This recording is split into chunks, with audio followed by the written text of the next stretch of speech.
사도신경으로 신앙 고백하심으로 4월 20일 새벽 예배를 하나님께 올려드리겠습니다.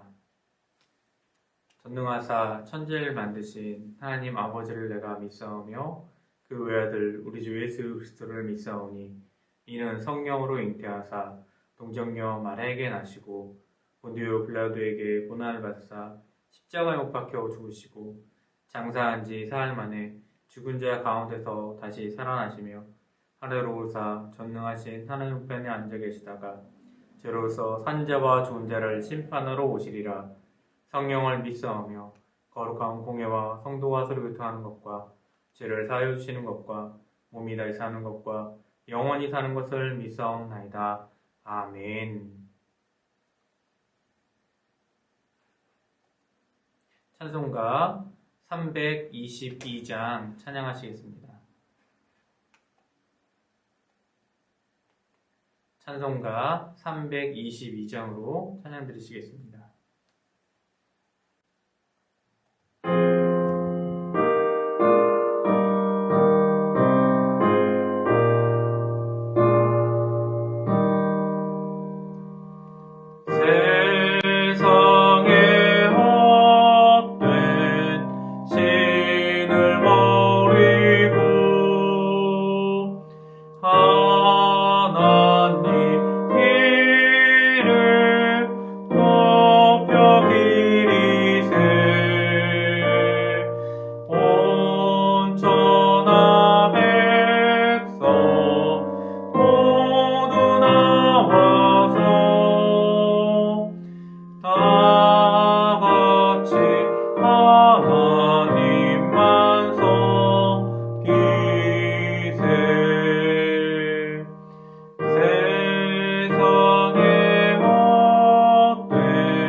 하나님의 말씀은 출애굽기 9장 1절로 12절의 말씀입니다. 출애굽기 9장 1절로 12절의 말씀입니다. 여호와께서 모세에게 이르시되 바로에게 들어가서 그에게 이르라. 히브리 사람의 하나님 여호와께서 말씀하시기를 내 백성을 보내라. 그들이 나를 섬길 것이니라.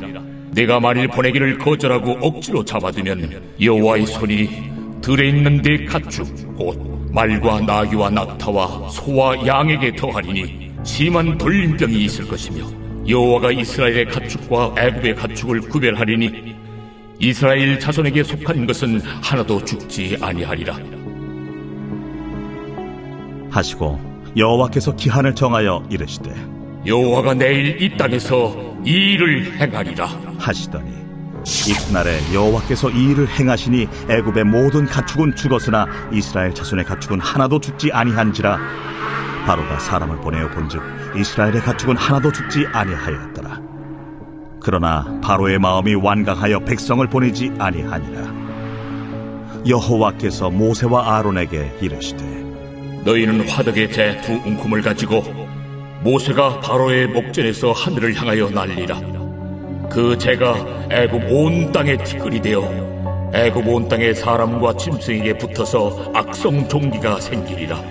그들이 화독의 재를 가지고 바로 앞에 서서 모세가 하늘을 향하여 날리니 사람과 짐승에게 붙어 악성 종기가 생기고 요술사들도 악성 종기로 말미암아 모세 앞에 서지 못하니 악성 종기가 요술사들로부터 애굽 모든 사람에게 생겼습니다. 그러나 여호와께서 바로의 마음을 완악하게 하셨으므로 그들의 말을 듣지 아니하였으니 여호와께서 모세에게 말씀하심과 같더라.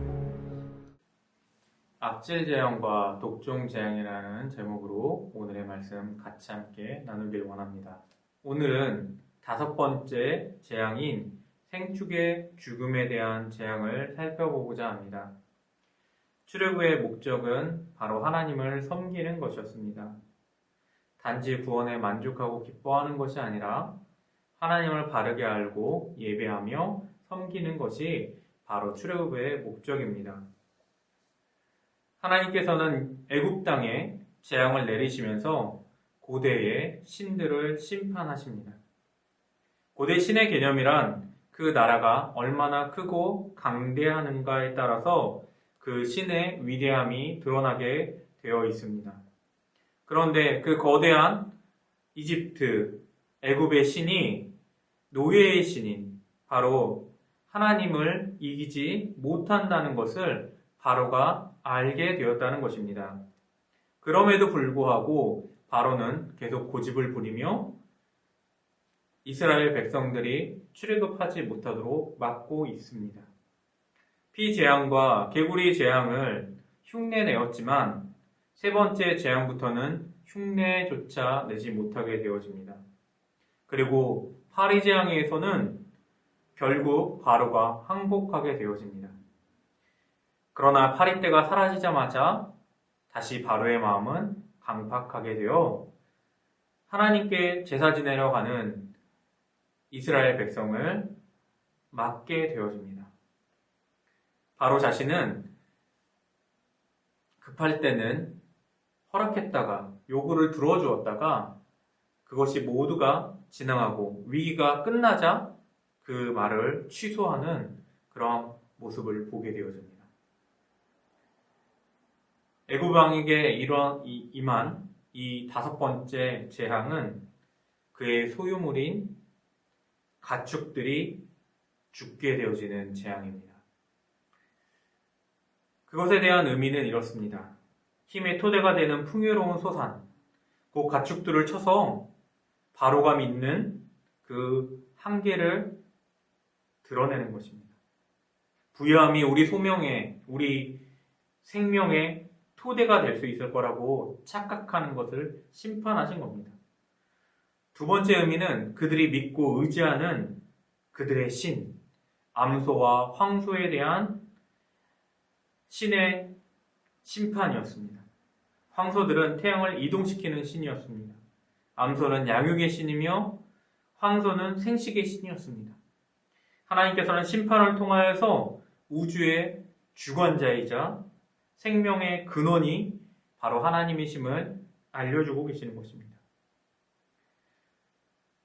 오늘 본문 1절에 보면 여호와께서 모세를 통하여서 바로에게 이 말을 전해라 이야기하고 계십니다.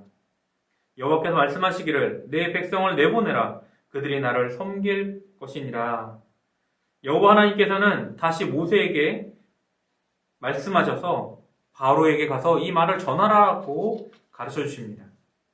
하나님 여호와께서 내 백성을 보내라 그들이 나를 섬길 것이니라 라고 했습니다. 만일 이스라엘 백성을 바로가 보내기를 주저하거나 거절한다면 억지로 잡아둔다면 여호와께서는 손을 들어 모든 짐승들에게 악질이 생기게 하시겠다고 말씀하셨습니다. 2, 3절에 내가 만일 그들을 보내기를 거절하고 억지로 잡아두면 여호와의 손이 들에 있는 내 생축 곧 말과 나귀와 약대와 우양에게 더하리니 심한 악질이 있을 것이며 라고 했습니다.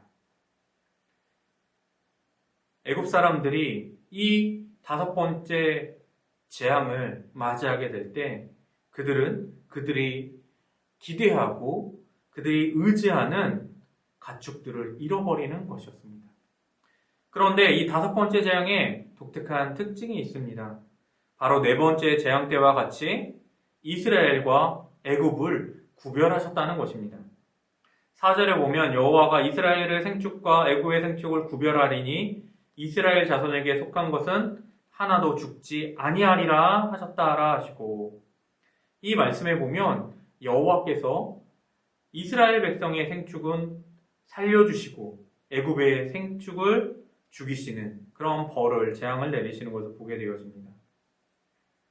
또한 이어서 파라오에게 임한 여섯 번째 재앙이 바로 악성 종기였습니다.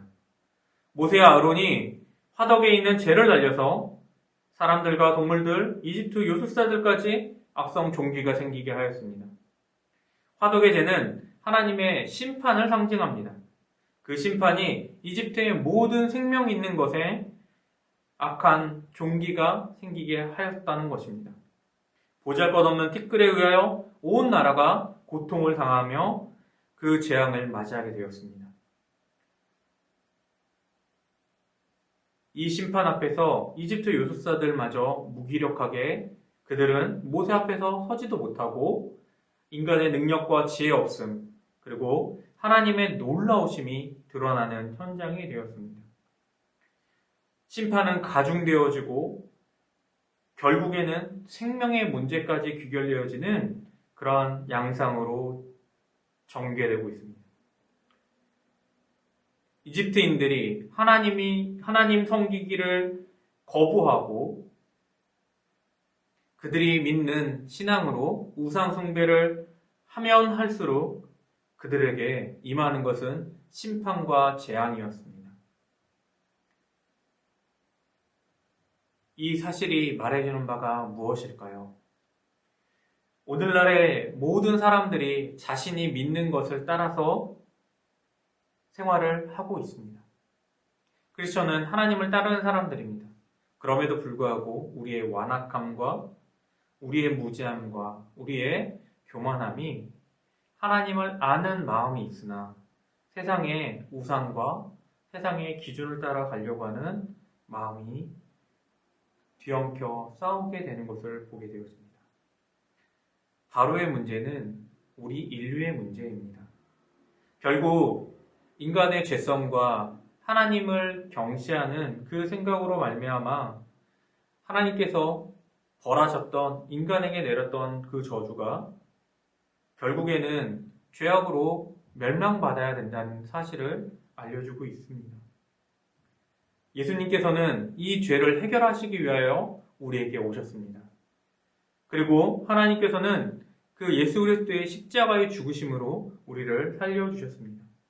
심판받아야 마땅한 우리가 구원을 얻게 되신 것입니다. 우리가 구원을 얻었지만 우리 안에 싸우고 있는 우상 숭배가 있는지 살펴봐야 합니다. 하나님은 그 모든 것들을 진멸하시려고 하시고 심판하실 것입니다. 이스라엘 백성과 애굽을 구별하여 재앙을 내리셨던 것 같이 하나님의 백성을 보호하시고 지키시는 하나님의 은혜가 우리에게 있음을 보게 되어집니다. 우리 같이 함께 기도할 때 내 안에 여전히 우상 숭배를 하고 있는 부분은 없지 않은가 되돌아보며 회개하길 원하고, 또 오늘 말씀을 통하여서 지키시고 보호하시는 하나님의 은혜가 우리의 삶 가운데서 넘치도록 기도하길 원합니다. 이어서 기도할 때 우리 교회를 위한 기도를 드리도록 하겠습니다. 첫 번째로는 모든 성도님들 하나님의 사랑 안에서 하나 되는 교회가 될 수 있도록 기도해 주시기 바랍니다.